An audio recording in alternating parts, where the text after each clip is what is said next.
আজকের এই অনুষ্ঠানের সম্মানিত সভাপতি আমাদের আদ্দিন ওমেন্স মেডিকেল কলেজের প্রিন্সিপাল, আমার ছোট ভাই প্রফেসর ডক্টর বেল্লাল আলম, তাকে আমি ছোট ভাই হিসাবেই সম্বোধন করতে স্বাচ্ছন্দ্য বোধ করি। তার কারণ অল্প দিনের আমাদের পরিচয়ে উনি যেভাবে আমাকে বড় ভাইয়ের আসনে আসীন করেছেন, এরকম ছোট ভাই পাওয়া ভাগ্যের ব্যাপার। সুতরাং আমি তাকে ছোট ভাই বলেই সম্বোধন করতে স্বাচ্ছন্দ্য বোধ করছি। এই আদ্দিন ওমেন্স মেডিকেল কলেজ 14 বছর বয়স। এই 14 বছর নিজের সন্তানের মতোই এই আদ্দিন ওমেন্স মেডিকেল কলেজের বুকে জড়িয়ে আমরা এত দূর নিয়ে এসেছি। কন্যাদায়গ্রস্ত পিতা যেমন তার কন্যাটিকে ভালো পাত্রের হাতে দিয়ে স্বস্তি বোধ করে, অনেস্টলি স্পিকিং এই প্রিন্সিপালের দায়িত্ব বেলাল সাহেবের মতো লোকের হাতে দিয়ে আমি সেরকম একটা স্বস্তি ফিল করি। যে জাতির এবং যে মানুষ অতীতকে ভুলে যায় তার কোনো উন্নতি হয় না।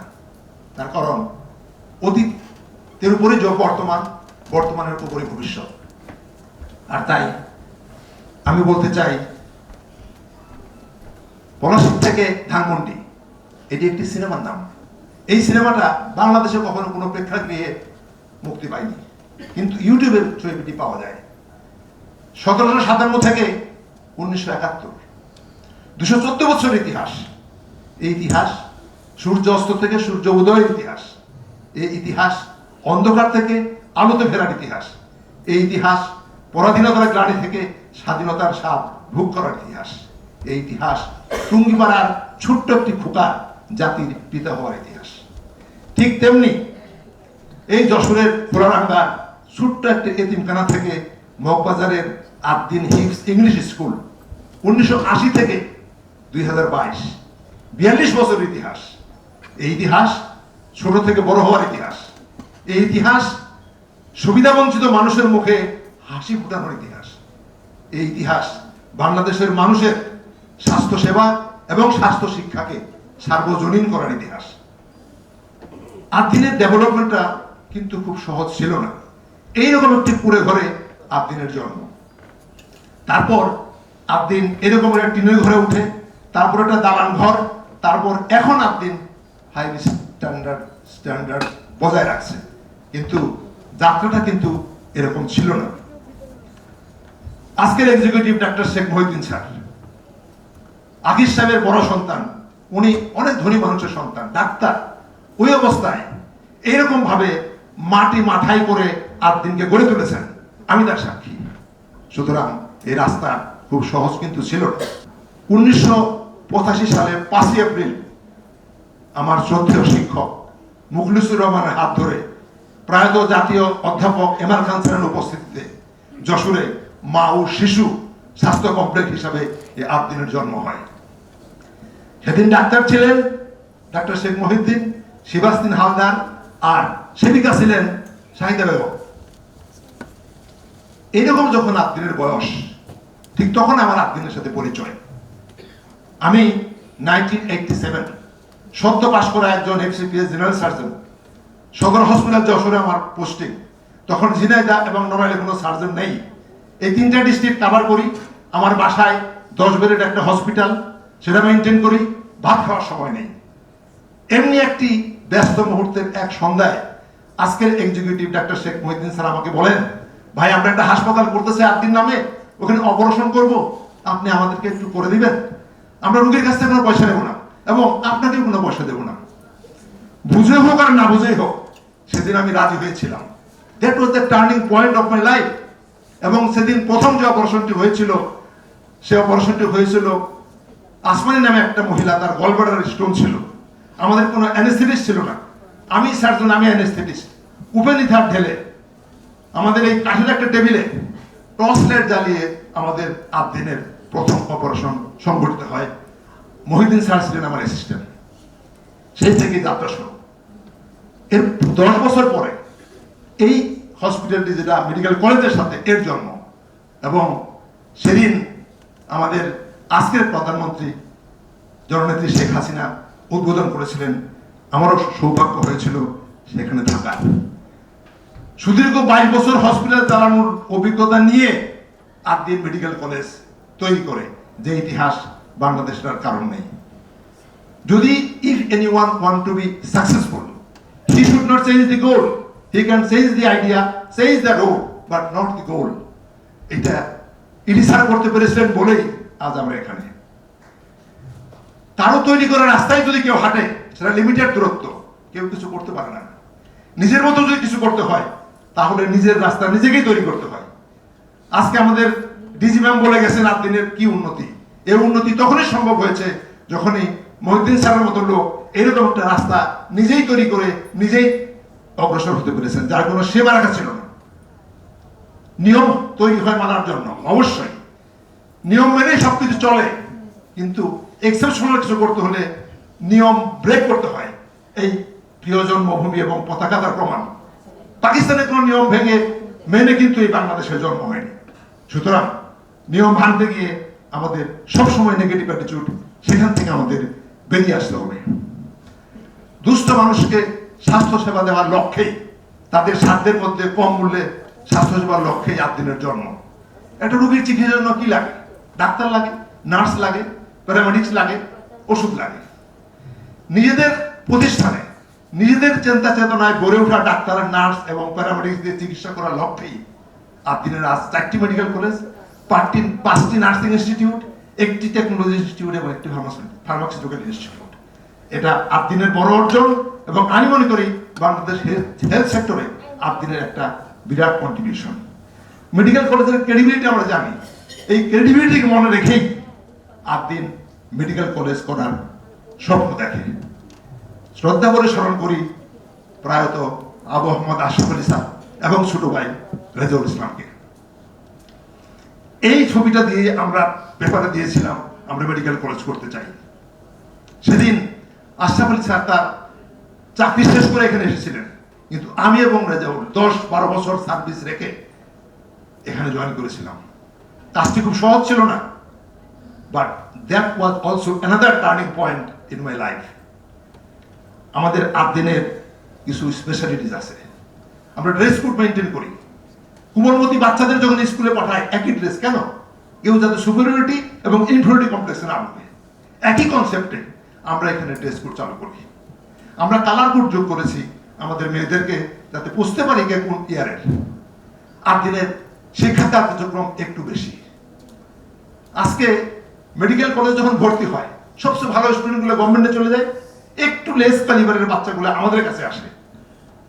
আমাদের এই বেলাল আলম স্যার তো ফার্স্ট ক্লাস ফার্স্ট, ওনার সাথে আমার তুলনা করলে হবে না, আমি তো গাদা ছাত্র। ওনার তো এখানে 1 ঘন্টা লাগে, আমার 3 ঘন্টা লাগে। আর তাই আদ্দিন চিন্তা করেছে মেয়েদের সাথে একটু বেশি সময় কাটানোর জন্য, তার জন্য এটা একটু বেশি। আদ্দিন জুতা নিয়ে প্রবেশ করতে দেয় না। Root dust is the enemy of hospital environment. এই জুতা নিয়ে প্রবেশ করতে দেয় না বলেই আমাদের ফ্লোরে বসে মেয়েরা পার্টনারশিপে পড়াশোনা করে, যে দৃশ্য আপনি পৃথিবীর কোথাও দেখবেন না। আদ্দিন শুধু জুতা জমায় রাখে না। আমার এক ফ্রেন্ড কয়েকদিন আগে আমাকে টেলিফোন করছে, দোস্ত আমি তোমাদের হাসপাতালে আমার জুতাটা রেখে আমি রুগী দেখতে গেছি, আইসা দেখি জুতাটা পরিষ্কার করা। আমি জিজ্ঞেস করলাম জুতাটা পরিষ্কার কেন? ওরা বললো আমরা পরিষ্কার করে দিয়েছি। আমাকে বললো দোস্ত আমার চোখ দিয়ে পানি এসেছে, যে এরকম সার্ভিসকে মানে দিতে পারে। আমি শুধু আস্তে করে বললাম, দোস্ত ইচ্ছা থাকলে দেওয়া সম্ভব। আমরা সিসি ক্যামেরার ভিতরে থাকি, এটা একটা ভালো কাজ। আমরা টেলিফোন এলাও করি না, এটাও আমি মনে করি একটা ভালো কাজ। সবচেয়ে উল্লেখযোগ্য যেটা আমি বলতে চাই, আমি মহিউদ্দিন স্যারকে ধন্যবাদ জানাই যে এরকম একটা আইডিয়া উনি আমাদেরকে দিয়েছিলেন। টাইম ম্যানেজমেন্ট একটা মানুষের জীবনের সবচেয়ে গুরুত্বপূর্ণ ব্যাপার, বিশেষ করে ডাক্তারদের জীবন তো অবশ্যই। এই অ্যাসেম্বলি আমাদেরকে টাইম মেনটেন শেখায়। যখন প্রিন্সিপাল দাঁড়িয়ে থাকে, ছাত্ররা অবশ্যই আসার চেষ্টা করে। আমরা সৃষ্টিকর্তার প্রতি আমাদের আনুগত্য প্রদর্শনের জন্য আমরা দিনটাই তো শুরু করি ফজরের নামাজ দিয়ে, সেই রকম কোরআন তালাওয়াত দিয়ে আমরা আমাদের অ্যাসেম্বলি শুরু করি। দেশত্ববোধ জন্ম দেওয়ার জন্য আমরা জাতীয় সঙ্গীত করি। আমাদের প্রফেশন, আমাদের ওথ, এটা দৈনিক যদি আমি বলতে থাকি, তাহলে আমি বুঝতে পারবো আমি কোথায় আছি, আমার কি করা উচিত, আমার কি করা উচিত না। এটাও আমরা এখানে ইন্ট্রোডিউস করি এবং আমরা কিছু ভালো কথা বলি, মানবিক গুণ সম্পন্ন, সেটাই অ্যাসেম্বলিতে আমরা বলতে পারি। এটা একটা ভালো উদ্যোগ এবং এটার ফল আমরা ভোগ করছি। আমাদের মেডিকেল কলেজ চালাতে কিছু অভিজ্ঞতা হয়েছে, সেই অভিজ্ঞতাটা শেয়ার করতে চাই। আজকে চায়নাতে পড়তে গেলে চাইনিজ ভাষা শিখতে হয়, রাশিয়াতে গেলে রাশিয়ান ভাষা শিখতে হয়, জাপানে গেলে জাপানি শিখতে হয়, ইংল্যান্ড আমেরিকাতে গেলে IELTS দিতে হয়। কিন্তু আমরা দুঃখজনক হলে সত্য, আমরা বাংলা মিডিয়াম থেকে সরাসরি মেডিকেল কলেজে ইংরেজি মিডিয়ামে চলে আসি। এটা আমাদের এক্সিকিউটিভ স্যার বুঝেছিলেন এবং শুরুতে উনি সেই ব্রিটিশ কাউন্সিল থেকে মাস্টার এনে চেষ্টাও করেছিলেন একটা সেশনে পড়ানোর জন্য, কিন্তু আমরা করতে পারিনি। এখন বিশ্বাস করি এটা দরকার আছে। আমরা মেডিকেল সায়েন্সে দেখি কি ভাইবা পরীক্ষা, এটাই আসল, এটা নিয়ে কোনো দাম নাই। আর সেই ভাইবা পরীক্ষা দেওয়ার জন্য কমিউনিকেশন স্কিল শেখানোর কোনো কোর্স আমাদের নাই। সুতরাং আমাদের অভিজ্ঞতা থেকে বলছি, সরকারকেও বলছি যে মেয়েদেরকে ছেলেদেরকে ইংরেজি শেখানোর একটা ব্যবস্থা থাকা উচিত এবং কমিউনিকেশন স্কিলের উপর একটা কোর্স থাকা উচিত। আমাদের জন্ম 2009। এটি একটি ঐতিহাসিক ছবি আমার জন্য, বিশেষ করে আমাদের যখন প্রথম ব্যাচ ভর্তি করি অ্যাডমিশন টেস্টের সময় আমরাই প্রশ্ন করতাম, আমরাই পরীক্ষা নিতাম, আমরাই ভর্তি করতাম। সেটা একটা সেশন আমরা পেয়েছিলাম। তখন স্বাভাবিকভাবেই আবু মোহাম্মদ আশরাফ আলী স্যার প্রিন্সিপাল, ওনার দায়িত্ব হওয়া উচিত ছিল এই কাজটি করা। কিন্তু আমি অত্যন্ত গর্বের সাথে বলছি, শেখ মহিউদ্দিন স্যার আমাকে সিলেক্ট করলেন যে এই কাজটি শুধু আপনিই করবেন, আমিও এই প্রশ্ন দেখবো না। সেই 2008-এর 12ই নভেম্বর মিডনাইটে আমরা এই ল্যাপটপের মধ্যে কোশ্চেন নিয়ে আসি। সারা রাত আমরা সেই কোশ্চেন প্রিন্ট করি, এই কোশ্চেনগুলো তৈরি করি, পরীক্ষা নেই এবং 48 ঘন্টা না ঘুমিয়ে থাকার একটা অভিজ্ঞতা আমি অর্জন করি। এরপরে আমরা তাদেরকে রিসিভ করি। এটা ছিল আমাদের ক্যাম্পাস। আজকে এক্সিকিউটিভ স্যারের যেটা বসার জায়গা, ওইটাই ছিল আমাদের মেডিকেল কলেজ ক্যাম্পাস। একটা রুম ছিল আমাদের, একটা ফ্যাকাল্টি। কিন্তু আজকে আমরা এখানে দাঁড়িয়ে এই অডিটোরিয়াম, কিছুদিন আগে ছিল একটা ওইরকম একটা পুকুর, এখানেও নিয়ম ভাঙার গল্প। মহিউদ্দিন স্যারকে আমি জিজ্ঞেস করছিলাম যে এত মোটা মোটা রড কিসের জন্য, উনি চুপ করেছিলেন। আমি ইঞ্জিনিয়ার সুমন সাহেবকে বললাম, ভাই কি ঘটনা? বুঝতে স্যার প্ল্যান তো 8 তলা, কিন্তু আমরা ফাউন্ডেশন দিয়েছি তো 12 তলা। আজকে বুঝতে পারছি সেই 12 তলার মর্তবাটা কি। 12 তলা ছিল বলেই আজকে এখানে সুইমিং পুল করা সম্ভব হয়েছে। সুতরাং দূরদর্শিতার এক নিদর্শন এখানে আমরা অবশ্যই দেখতে পাই। আমাদের আন্ডার গ্রাজুয়েটের কোর্সের সাথে পোস্ট গ্রাজুয়েট জব হয়েছে। আমাদের সচেতন হওয়া উচিত। আমাদের প্রমাণ করার সময় এসেছে যে ডিজিও এবং ডিসিএস করেও এফসিপিএসের যে ভালো সার্ভিস দেওয়া যায়। ইনশাআল্লাহ আমরা সেটা করতে চাই। সাইমুলেটর একটা মেডিকেল সায়েন্সের সবচেয়ে আধুনিক প্রযুক্তি, বাংলাদেশে এখনো চালু হয়নি। ইনশাআল্লাহ এই 8 দিন, এই বছর থেকেই এই সাইমুলেটর সার্ভিস চালু করতে যাচ্ছে। সেটা আমাদের আরেক অর্জন। 8 দিনের গ্রোথটা যদি আমরা দেখি, আমরা শুরু করেছিলাম আমাদের স্যালারি স্কেল মাত্র 5,000 টাকা দিয়ে, আজকে সেটা 5 কোটি টাকা, তারও বেশি। সুতরাং এটা অবশ্যই আমাদের গর্ব করার মতো একটা ব্যাপার। তাজমহল যদি কেউ জিজ্ঞেস করে কতবার তৈরি হয়েছে, সহজ উত্তর একবার, কিন্তু না, এই তাজমহল 3 বার তৈরি হয়েছে।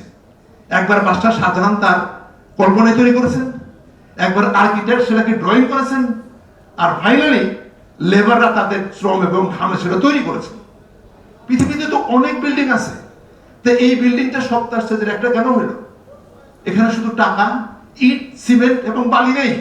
এখানে বাদশাহ শাহজাহানের অকৃত্রিম প্রেম মমতাজ মহলের প্রতি ছিল, আর সে ছিল বলেই আজকে এই তাজমহল পৃথিবীর সপ্তাহ স্টেজের একটি।